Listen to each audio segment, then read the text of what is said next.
Nothing changes if nothing changes. Yes, nothing changes if nothing changes. We were always told when we were younger, much younger than today, that change is the changeless law of nature. Some of us are averse to change. Some embrace it and take it as a new beginning, a new chapter of sorts. But the bottom line is that change is inevitable, and we must learn to adapt to the changes all around us, be it on a personal level, a professional level, or even on a larger global level. For example, if there are two brands that are competing with a similar product, we were told when we studied economics at a younger age that the only thing that will differentiate these two brands is packaging. That's the only change that will differentiate them. And because you see a competition, the only way you can stand out is if you change something within. I'm going to tell you a story that hits straight home, literally. More than a decade back, my family decided to move houses, something we hadn't done for a couple of decades until then. It took a lot, and I do mean a lot of persuasion from my father's side to convince the rest of the family that this was a move, literally, in the right direction. My grandparents, who used to stay with us, were obviously reluctant for this change. They were in their late 80s and early 90s, and for them it was a massive inconvenience. But after much convincing, they agreed. Yes, they had frowned through the time that we were without a permanent address, but they believed that their son was making the right decision. Their routine was thrown off, and when you're at that age, I believe that routine is everything. They were averse to change, but eventually they embraced it, and we got embraced in the bargain too. My father always told me that if he were to give me a sum of money and give my grandfather a sum of money, my grandfather and me would have complete opposite ways of spending or utilizing the money.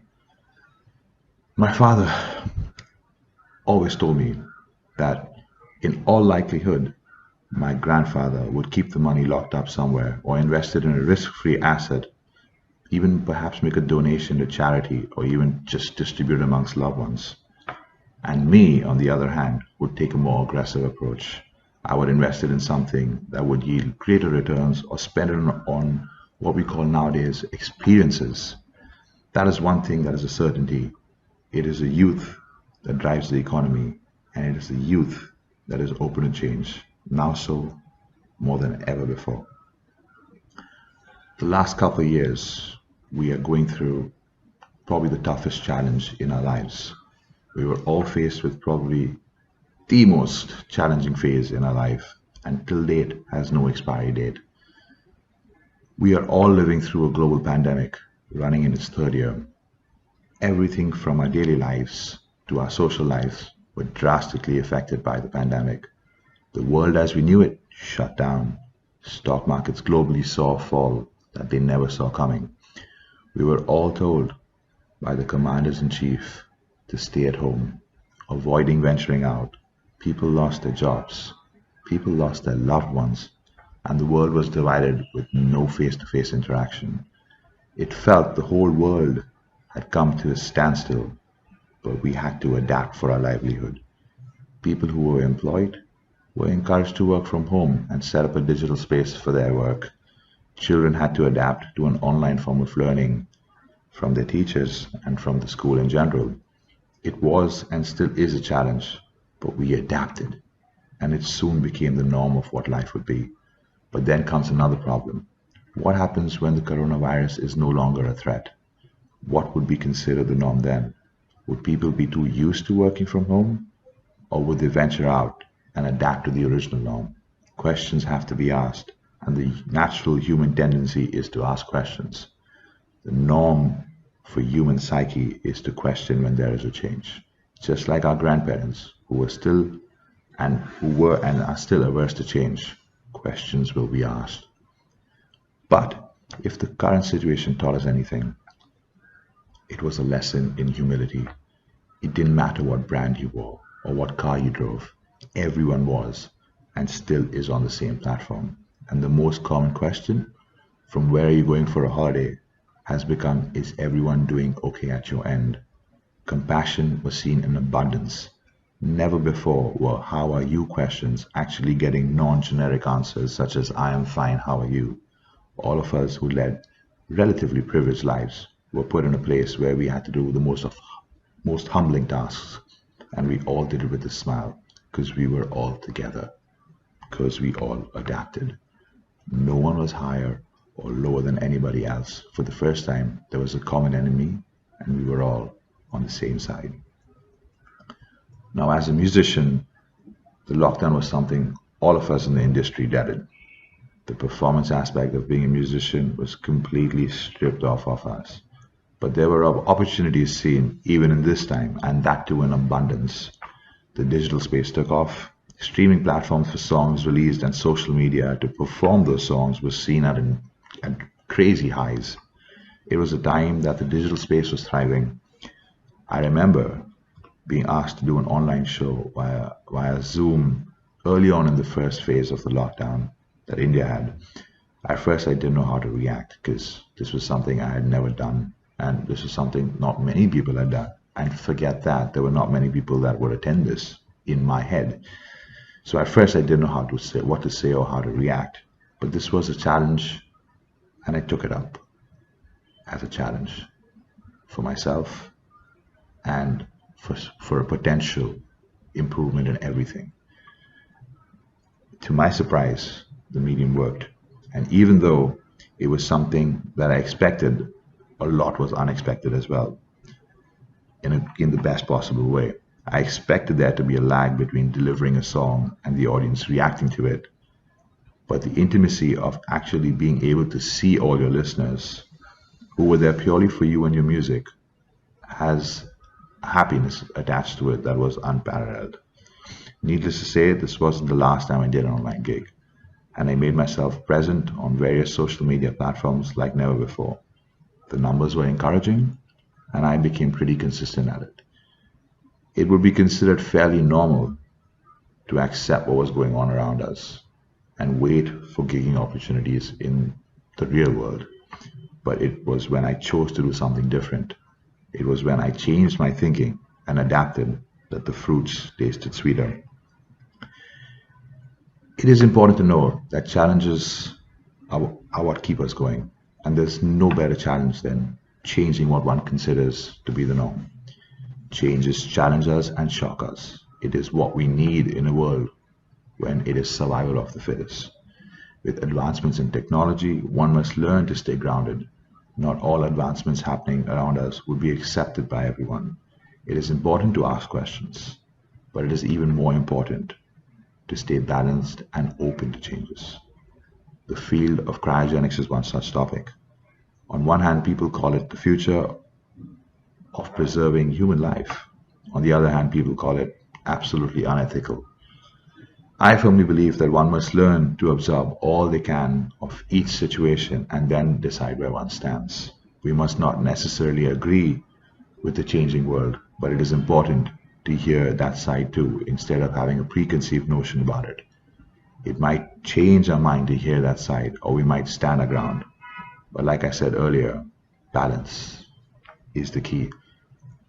One thing that drastically changed through the lockdown for me was my health. I got closer to nature through the practice of yoga and eating clean foods. Sure, the world had become a convenient place and still is a convenient place where all your favorite foods, can come in a package form. But in increasing some items' shelf life, we are kind of reducing our own life. Yes, we as species like things to be convenient and served to us on a literal platter, in this case, but we're going further away from nature where the energy is at its peak. The irony in all of this is that we consume these foods knowing that there will be some medicine to reverse the effects on it at some level or the other. That is how the advancements have worked through time. We know diabetes can be tackled by popping some pills. I will repeat it time and time again. Balance is the key, and it is during these dark times that we must search within for answers, as opposing to looking outwards. The rays of hope and all the silver linings are within us. If we change for our betterment, we will be able to face all the challenges tomorrow. And yes, there will be silver linings, but we must be open in our thinking and our vision to see them. Not all dark places stay dark. Not all dark nights turn to dark days. There's always a light at the end of the tunnel. Once we start believing in magic, miracles will happen. Doesn't matter how much the outside world changes. An open mind is where what we should be carrying on our shoulders so that we can invite tomorrow. But the best change to adapt to these external changes should come from within. We should be able to write our tomorrow by making the changes in the present with guidance from the past. Life was a lot simpler in our grandparents' time, and they made things work for them. Nowadays, there are little things that work for us, but in the bargain, we have lost a little of our souls and have fallen prey to the future's conveniences. In the art of yoga, we are told to focus on our breaths. We are told to concentrate and things will work for us. Should we stick around and embrace the future with open arms? Maybe not. Should we look the other way? Maybe not.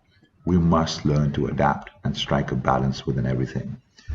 Acceptance is the key, and then we can tweak the happenings by adapting a fresh approach and an open mind to welcome the tomorrow.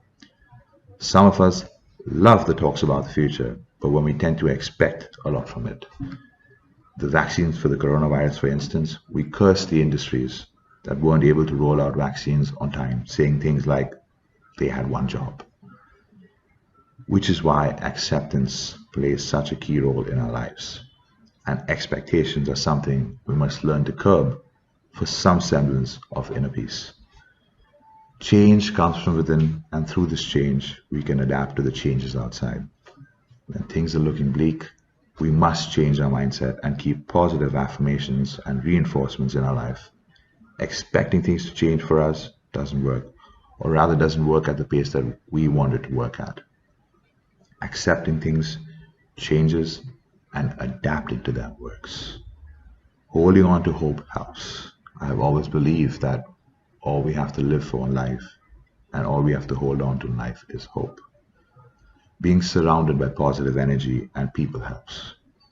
There's nothing better than being your authentic self. Authenticity will take you places you never thought were possible to reach. Sometimes, when we are not liking something that has changed, we must change ourselves first. Our thinking must change instead of expecting others to do it, or for things to fall in place. If we don't like something and we don't change, nothing will change. In these times, we must fall back to our ancestral school of thought and learn to inhale acceptance and exhale expectations. And remember, life will throw many curveballs at us. Some we can hit, some will hit us. That's the master plan. We can appreciate the good and the ups only when we can see the bad and the downs. It's our comparison point in life. So yes, change is a changeless law of nature. So let's change ours first. And remember, nothing changes if nothing changes. Yes, nothing changes if nothing changes.